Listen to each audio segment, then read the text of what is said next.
Okay, good morning. Folks, this is an ad hoc group meeting of TAG members who are able to join in advance of our full TAG meeting next week. Our purpose today is to identify questions and issues that we want to raise with Opinion Dynamics on their latest draft of the TRM. I think that's dated November 19th or thereabouts. So this is an open discussion on what we want to alert them to before our meeting next week. Catherine, if you're kindly taking notes, we can derive from them a set of bullet points to send off to OD later today or tomorrow. Does that work for you? Oh, she's disappeared. She's muted in any case. I'll assume that's a yes. So as usual, TAG members, leave your videos on if you can.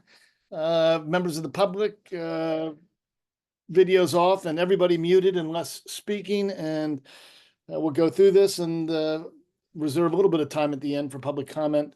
We'll take as much or as little time as needed. We've set aside 2 hours, but we may not need it. And with that, I'll open it up. We can start anywhere you want. I've spent a lot of time on the section, certainly the purpose, glossary, and TRM assumptions sections, and then spent some time going through the various measures and looking at the algorithms, which in certain cases made my head spin. But let's proceed as you think we ought to. Ken? Yeah, so the biggest one to me is advanced wood heat central system. I think I know what happened. It's happened before where they think that an advanced wood heat system replaces wood heat. Okay.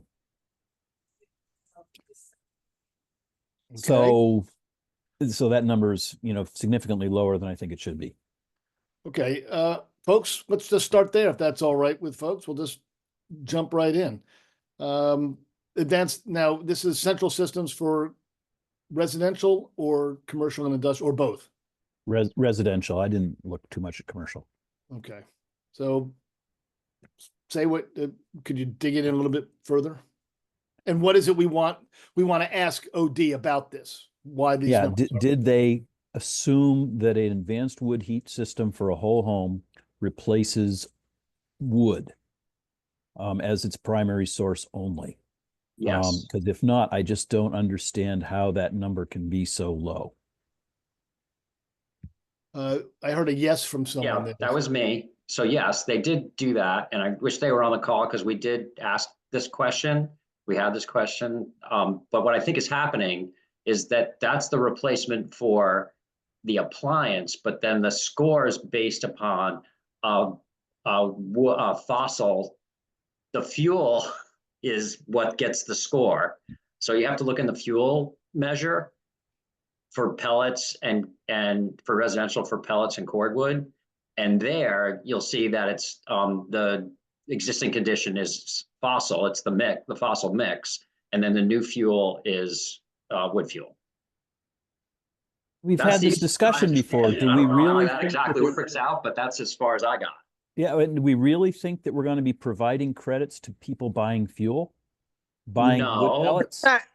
Well, that's unclear. Oops, who's talking? Well, yeah, it can't be that way because there's such a significant stock of people that installed wood pellet appliances prior to January 1st, and I can't imagine a mechanism where people are going to be differentiated in terms of when they buy fuel as if they're putting it into a device that was installed before January 1st, 23 or not.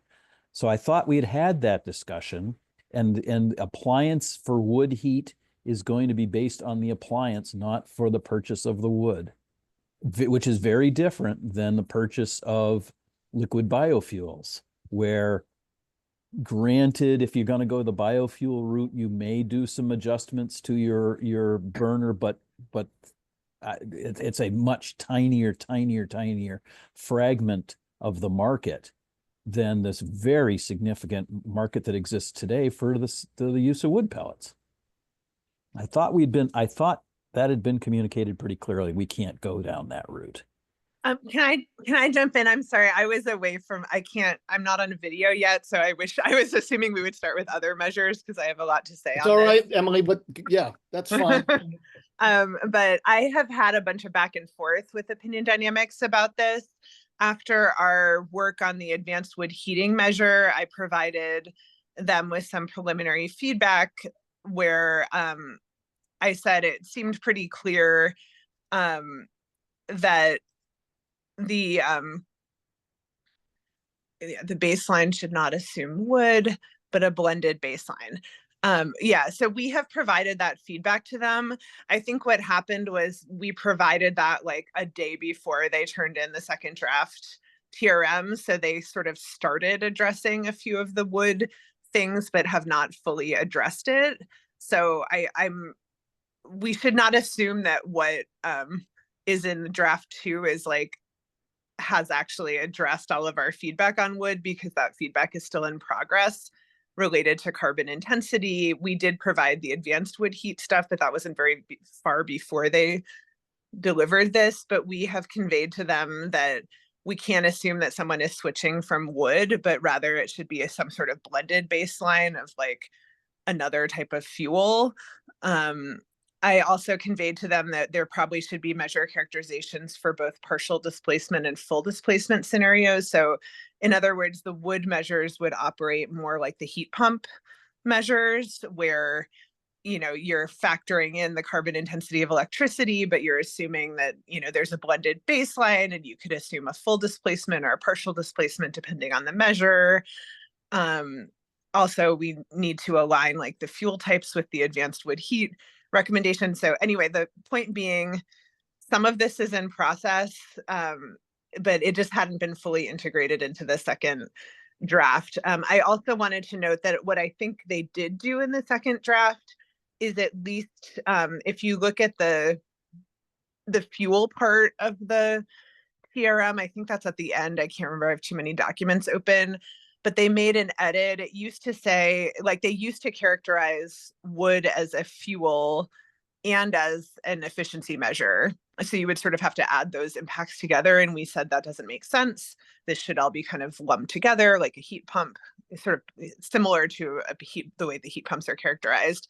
And they proposed, so originally it said, this measure assumes that the end user either has the ability to substitute fuels at will, e.g. multiple thermal heating systems, or has made capital investments to replace thermal equipment that uses fossil fuels with thermal equipment that uses wood chips.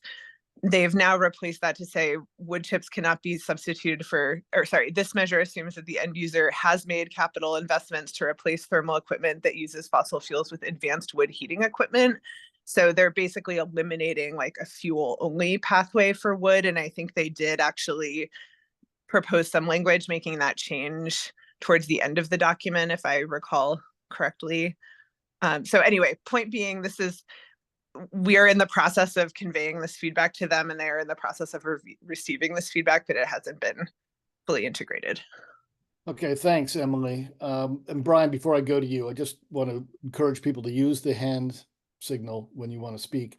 And also, obviously, this is a discussion we'll have with them. We've identified the issue. I see what you're getting. So if you're right, Emily, they will, in fact, say what you've just said, and they'll agree with what Ken says.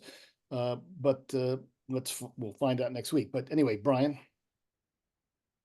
Yeah, I was going to go into a little bit about the way, at least I understand it, but it's appropriate that Opinion Dynamics explains it. But now I'm wondering, when Emily says that we reached out to Opinion Dynamics, is that NESCOM? Did you do that? I did that more as the TAG vice chair, because we had like our advanced wood heat subgroup meeting where we discussed several issues that had bearing on the TRM that they were working on, that I knew they were going to deliver in like 2 days. I said, the tag is not voted on these, but we just wanted to give you a preview of a few directions the tag seems to be heading, just very high level. Just to make sure, what I didn't want them to do is spend a ton of time going down a path that would not be fruitful based on where our discussions seem to be heading. So it was mainly like, more coming soon, stay tuned, be aware that we're actively discussing this.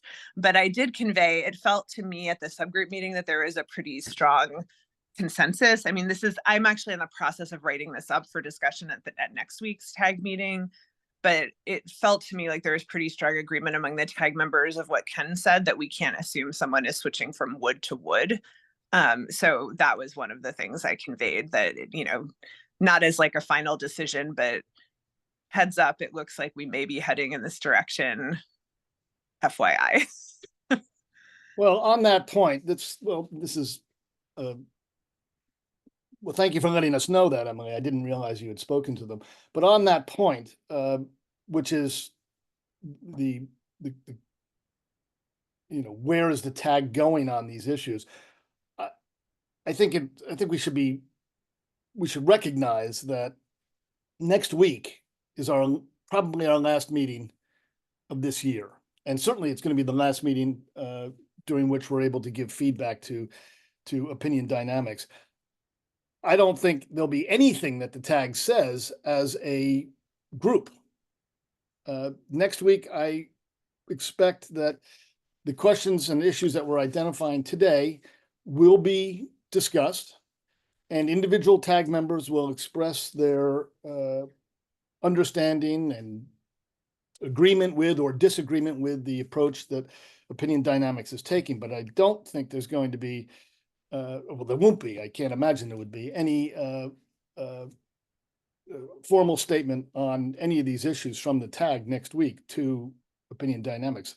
We'll have, as I say, a chance to interact with them, and they'll hear what various members have to say. But that's so should I not be writing up? Because I have been writing, I have like a 3-page document that I was planning to circulate to the tag that was going to attempt to convey a tag sort of stance. Well, go ahead, Emily, and let's take a look at it, but you got to send it around right away. This can't wait until Tuesday. And we can discuss offline as we put together the agenda, whether and how much time we give to such an effort when we will have Opinion Dynamics on the line directly. So I'm not saying don't do it, but I don't know that we will be successful in reaching agreement on a document, but we'll see. I'm just trying to be practical here. Brian. Well, yeah, like I said, when I reviewed that and we reviewed the TRM for wood heat with the forestry folks, and this was weeks ago, we noted exactly that same issue, that it was wood to wood, but that the fuel was fossil to wood. And I would love clarity on that. I think I kind of understand it, because the way the Act says the credits are awarded based upon the, you've heard me say this 100 times, right? The emissions from the fuel used avoided minus the life cycle emissions of the fuel that's used instead. So even on an appliance basis, the Act is still saying it's a wood to wood type of thing. I'd love to understand that better, and I think that's an appropriate question for Opinion Dynamics. I thought that the process that we were using for interacting with the PUC and Opinion Dynamics is either through communications that come through this group that are discussed by this group and either approved or not approved and then sent to PUC, or through submissions directly to the docket by individual members, as anybody has the right to do. I'm a little uncomfortable with what happened, where it sounds like there was this individual communication with OD on this particular issue.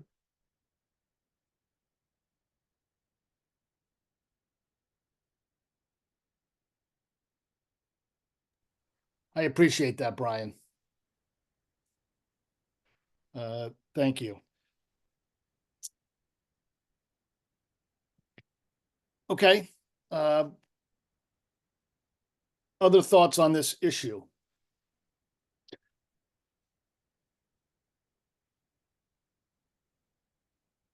Okay. Well, then we should move on to other matters in the TRM.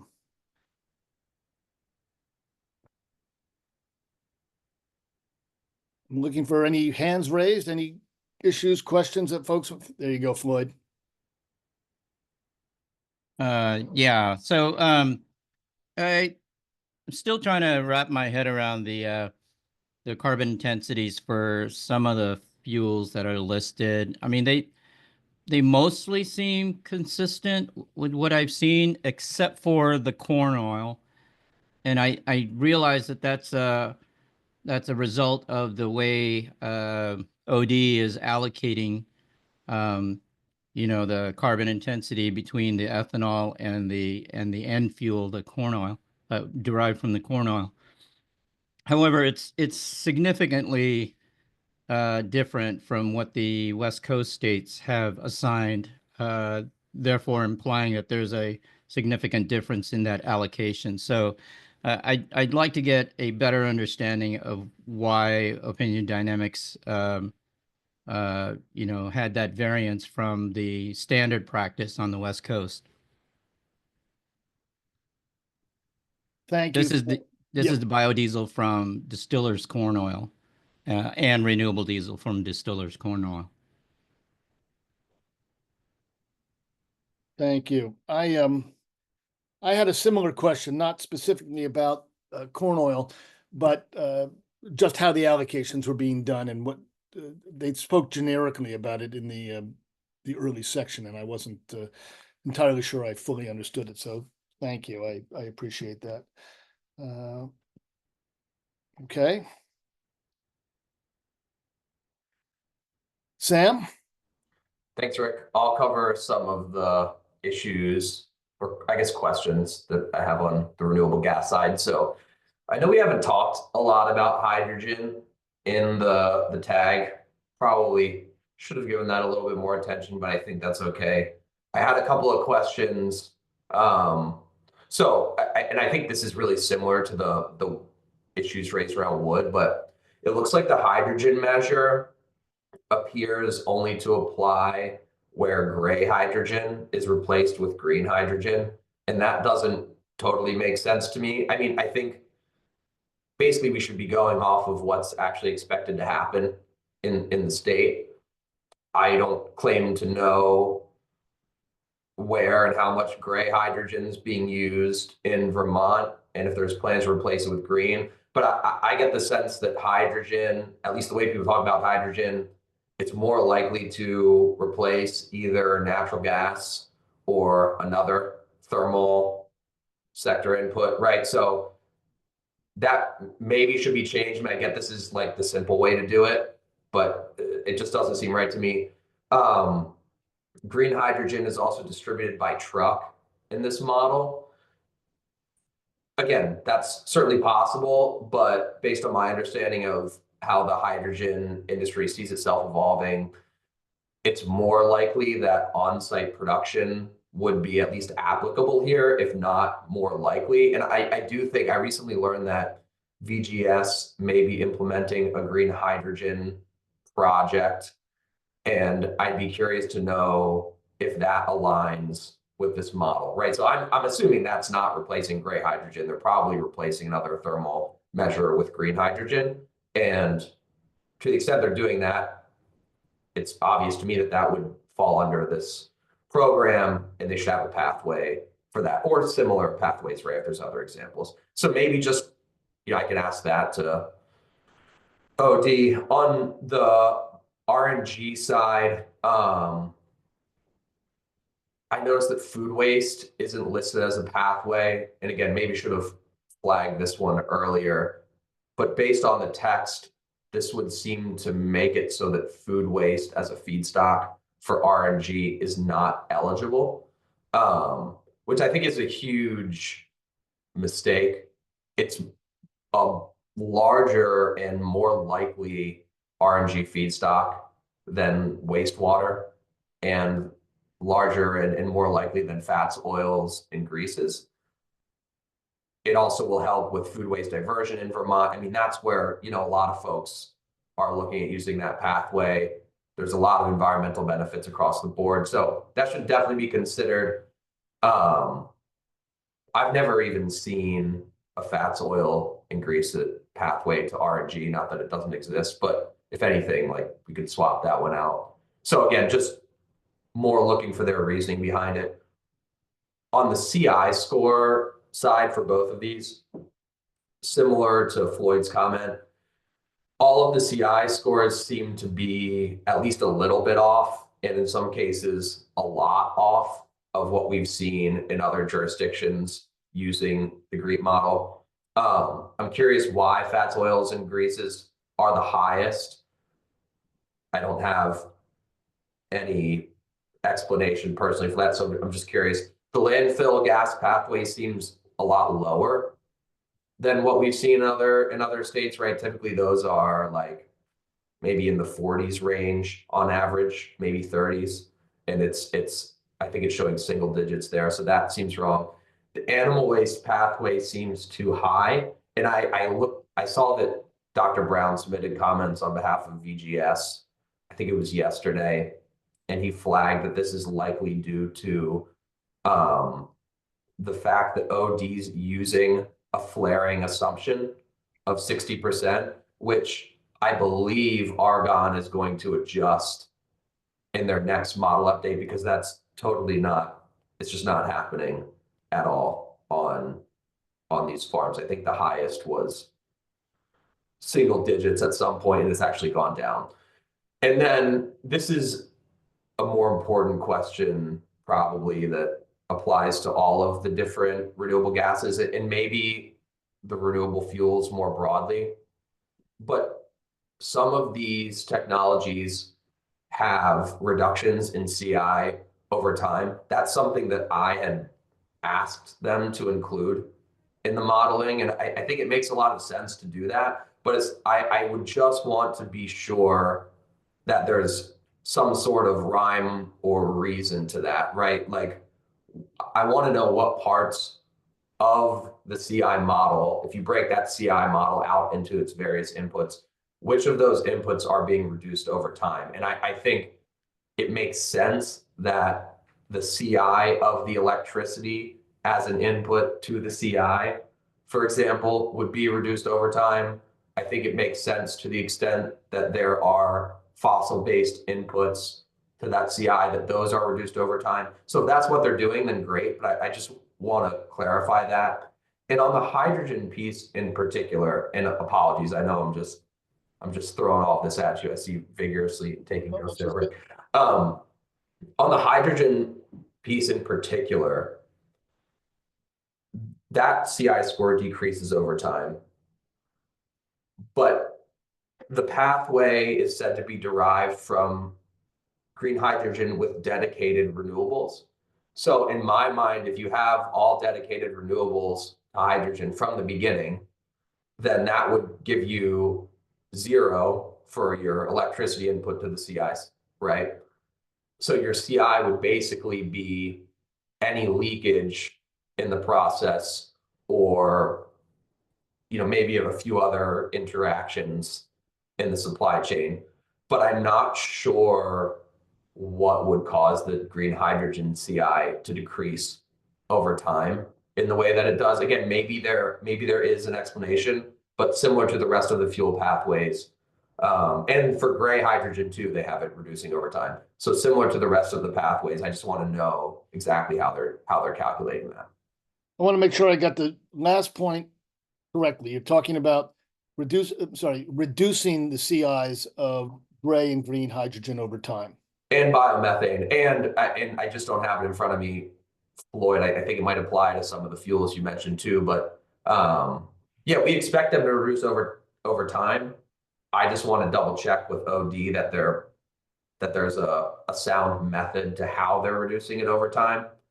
And it doesn't quite make sense to me how the green hydrogen would Okay. reduce over time.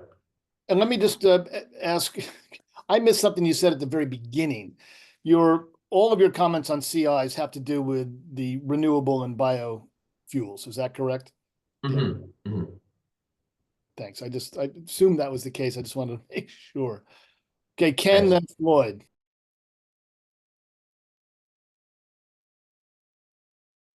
Yeah, so a question for us is, well, for me, it's related to Sam's discussion there, and that is, to what extent are the CI values established going into the future? Are they adjustable? You know, I think it's useful to recognize that CI values are going to change, but because the actual credit determination doesn't, for those fuels, doesn't take place until the delivery of those fuels, can't they be adjusted on a fairly regular basis as we actually truly understand the inputs, that the change in the inputs as they go on? So that's just a question. I know it's better to have better estimates of what the CIs for those are going forward, just as an informative thing, but in terms of actually implementing the credit system, I don't think it makes any difference. But so that's a question. If I'm wrong, you know, then we can put as much emphasis as we need to making sure that those future CI values are correct. My other suggestion is with advanced thermostats. The way I understand their determination of the credit value for advanced thermostats is to say, when they are installed, they can reduce the use of the particular fuel by, I believe it's 7%. But that would be inconsistent with how they treat, let's say, a heat pump system that is not a whole home heat pump. You can use a heat pump to reduce a significantly greater amount of fossil fuel than what our experience has shown us, and therefore they're appropriately putting a factor in there. I believe it's in, you know, like operating hours, or that's how they do it, to get to a number that's a closer approximation of what actually happens. I think they need to do the same thing with a thermostat. Just because someone is purchased and installed an advanced thermostat does not mean that they will get the full benefit of that thermostat. Now, the factor to use, I don't know, but the reason I bring this up is if I were a default delivery agent or an obligated party, I would go install 10,000 advanced thermostats and get a crap load of credits, but probably not accomplish the reductions that the credit value assumes. Thanks. Floyd? Yeah, Sam's comment just reminded me of something I flagged but forgot to bring up. Renewable propane is not really in my wheelhouse, but just looking at the numbers, it's a little strange that it's flatline. And it's strange because renewable propane is derived from the production of renewable diesel. So if you're projecting renewable diesel carbon intensities to go down over time, it stands to reason that renewable propane would do so as well.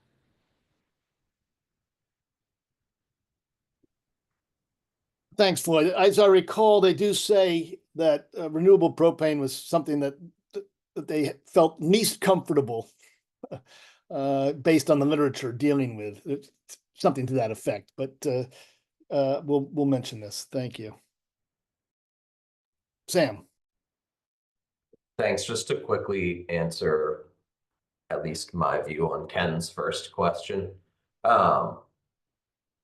Would definitely expect these values to be updated over time. I mean, I think if you remember from the conversation we had about the GREET model and you know whether or not to include avoided methane. I think the whole idea here and the beauty of the system that we've created is that as the scientists who run GREET update their model over time, we can update the Vermont GREET model over time commensurately.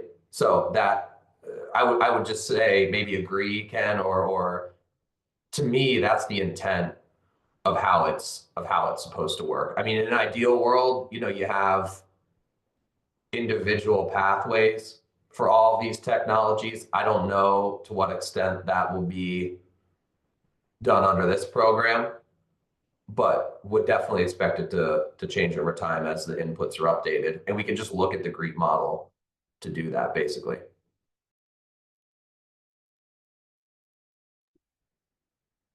Thanks.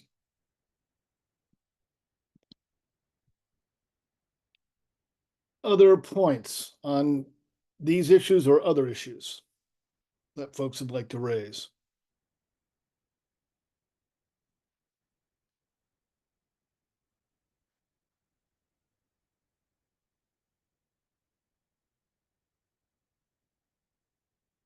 Okay, Matthew. Yeah, thanks. So the department just wanted to point out that it looks like the electric resource mix that's being used in the forecast for the carbon intensity for electricity doesn't closely align with current renewable energy standard compliance. So we just had a case where all the utilities provided their compliance reports and the associated rec retirements. So we're going to make a recommendation that the forecast for the electric emissions be updated to reflect that compliance reporting. That should be made public in the annual energy report for 2025 that may be released soon, but we're just going to include the table in our comment that has those new values. There's also the point that in using, I think Brian could maybe speak to this more clearly, but in using the EPA hub emissions factors for electricity that comes from the regional mix, they're not aligning with ANR's methodology, which relies on NEPOOL's version of the resource mix, or excuse me, emissions factors that were used in ANR's calculation of the electric emissions in the inventory. So that's a consistency issue. Let's see. And Brian, if you want to jump in and straighten out the explanation that I just tied into a knot, please feel free to.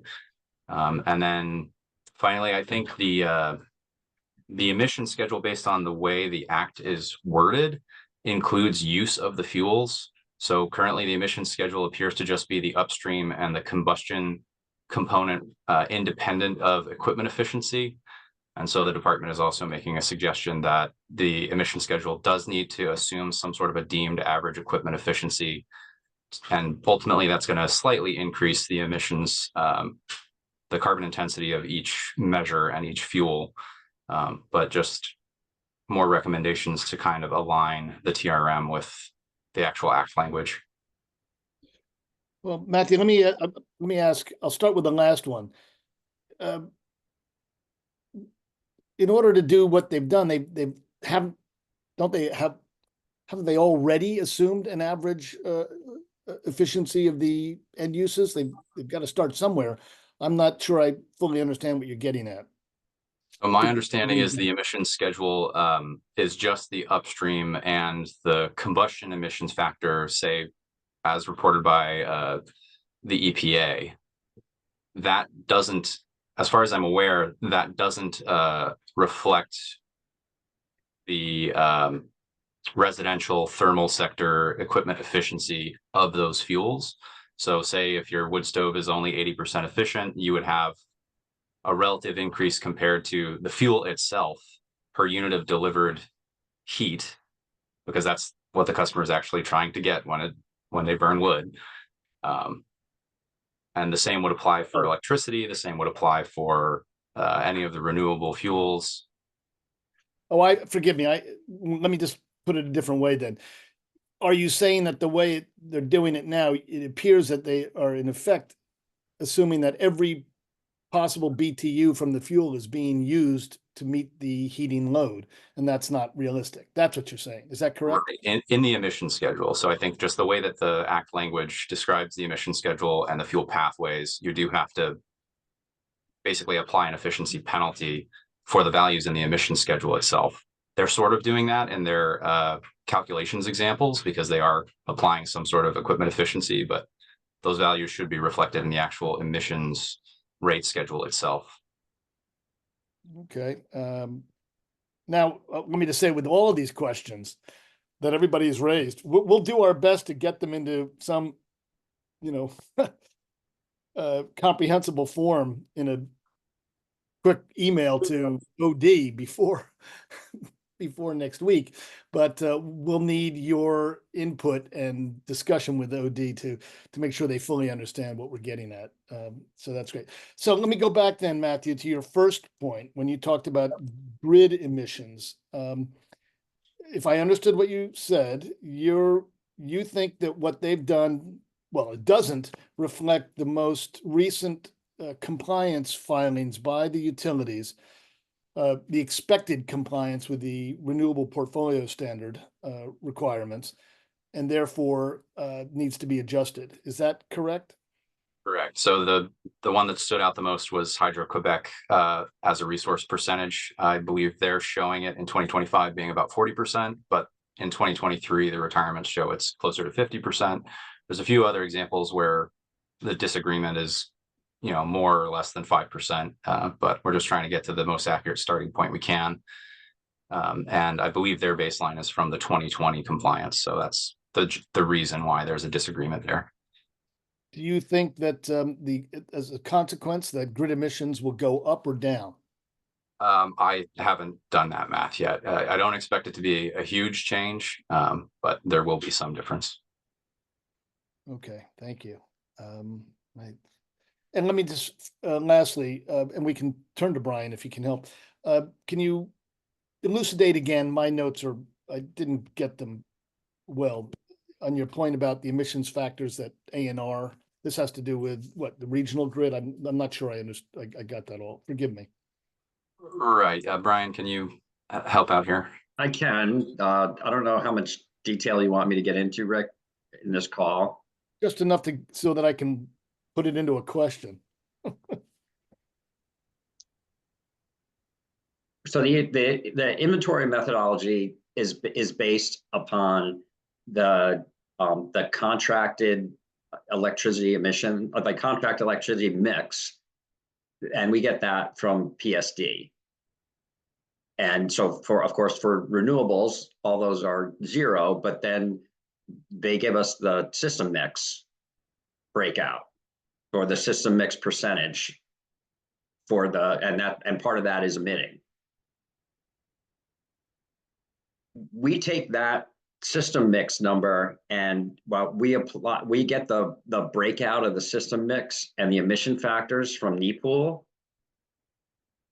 And it appears that Opinion Dynamics, I don't know where they got the system mix breakout, but they said in their in the TRM that it's that the emission factors are from the EPA greenhouse gas emission factors hub. There is a factor by region for our electricity, but it's just one number. It's a combined number. I don't know what it is. And so it's a different methodology than what we're using for the inventory. I can say I don't know how close those two are in the end, but if the idea is to be consistent with the inventory, then either those need to be reconciled or they may want to adjust their methodology. Is that helpful? That is, thank you. Okay. You're welcome. Thank you. Anytime. Thanks, Brian. Thank you. And thank you, Matthew, for pointing it out. Okay. Other matters.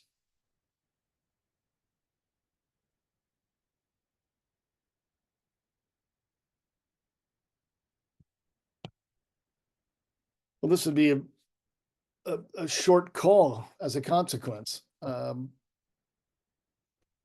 Is there nothing else we want to bring to the attention of OD before we see them? While we're thinking about it, Catherine, we haven't we haven't finalized an agenda, and you and Emily and I should talk about that. How much time do we, are we thinking of giving so far OD? Well, I don't remember. Let me have to check. Let me see what I put on there. But I did have, Emily, I had your, a slot there for you to address the subgroups discussion for the tag to take up. And it seemed to me that maybe that should go first before we take up the subsequent questions with TRM. Yep, okay. But Let's, let me see if I can find the agenda. I think an hour and a half at least at this point, we can set aside. For the TRM. OD. Yeah, Okay. you know, okay. So folks will have a chance to dig into these questions, especially if we haven't expressed them, if I haven't expressed them clearly enough for OD in the meantime.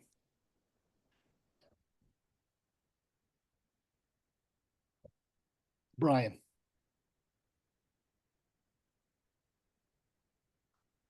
So yeah, forgive me for a little review of the schedule and process here. I thought I heard from Deirdre that like today or tomorrow was the deadline for comments to OD on changes to the TRM. If that's, but it sounds like we're going to talk to them next week, and we're going to have an opportunity to provide additional feedback to them. So just looking for clarification on that. Well, and I'm not sure I know exactly, but I think you're right. So our questions, these questions that we'll send in today or tomorrow, will be a form of feedback.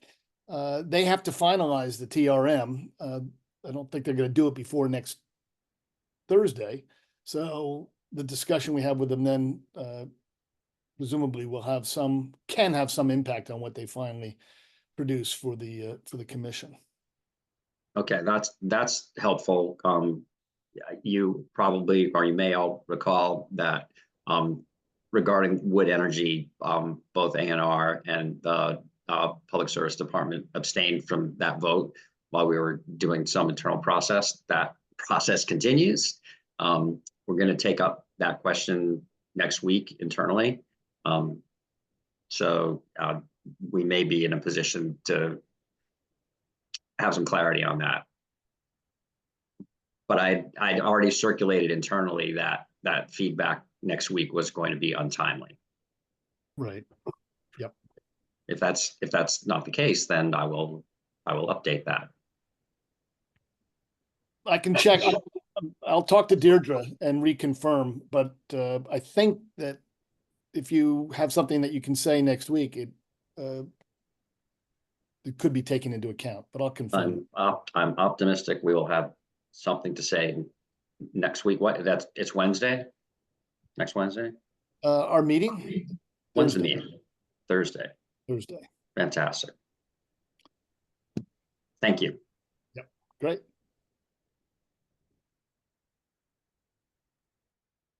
And just getting back to the agenda for the next time, I did pull it up. My understanding is we are not going to get any kind of presentation from OD, so it will just be addressing these questions, and they will have had the questions in advance.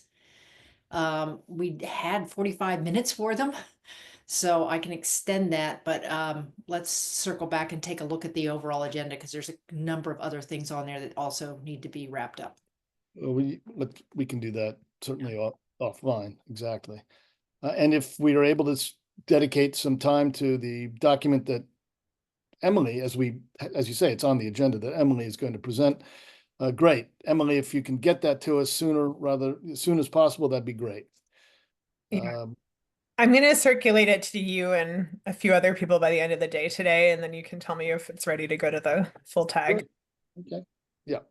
And by the way, my comment was earlier, it was about the tag's ability to take a position on the TRM as a whole. That was right.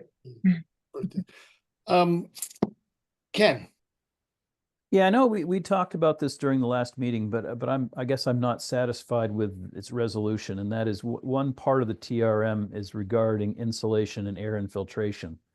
And sort of the response was, well, really, they're all going to be customized. And, you know, there are thousands of weatherization projects every year. And whether, does the TRM play a role? I mean, do we expect each applicant, each weatherization project to go through a process to try, and I'll be negative here, to shoehorn their analysis into the variables that are provided in the TRM to come up with a credit value? I think, yeah, so I don't know if that's a question to opinion dynamics, but I say I'm still really uncomfortable that we aren't going to have a mechanism that is practical for assigning credit values to weatherization projects.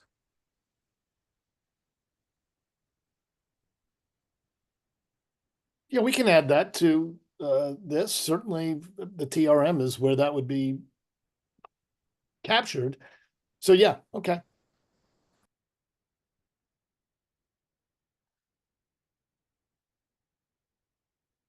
Anything else?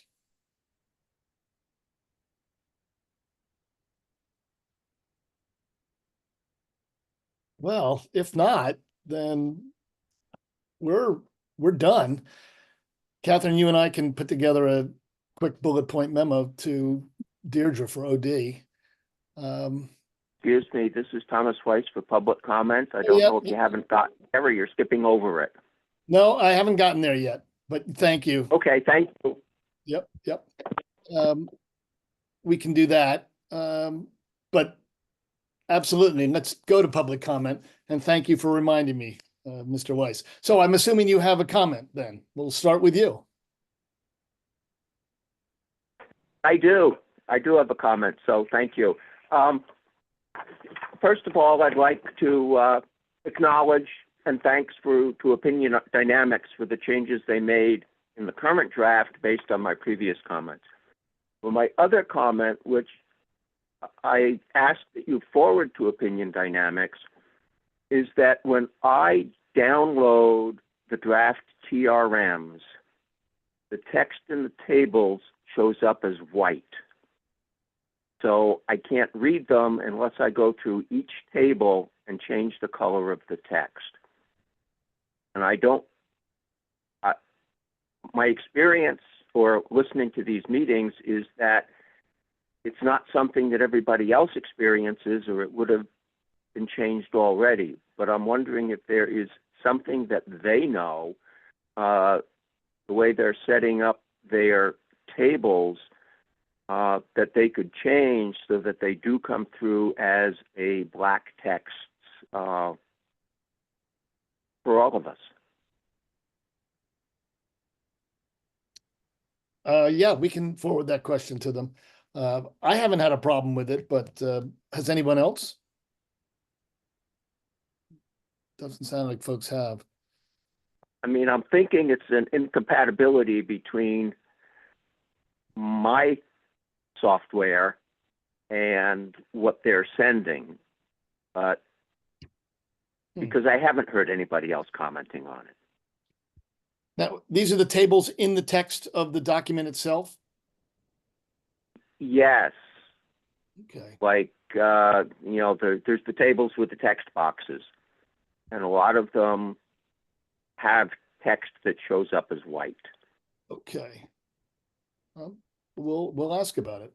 I'm sorry you're having that problem. There are a number of tables that have not been filled in entirely. But right. So when I highlight the full table and I change it to a black text, some of the blocks fill in with text and some remain blank. Okay. Oh, well then now you're making me want to, I'm going to go back and check mine and see if I've got, because I didn't, of course, notice that some of the cells were not filled in, but it didn't occur to me that there was possibly a formatting problem. I'll check, but thank you. Well, I can notice that because some of the text has a red underline, like it's a misspelling, or my computer thinks it's, thinks it's a misspelling. So I see the little red squiggles, which is what my computer uses for a misspelling, and I say, oh, okay, I know this one. And so that was a cue back in the beginning. And I was wondering why. Anyway, I'll leave it there. Yeah, okay, thank you. Welcome. We'll mention it. Any other public comment?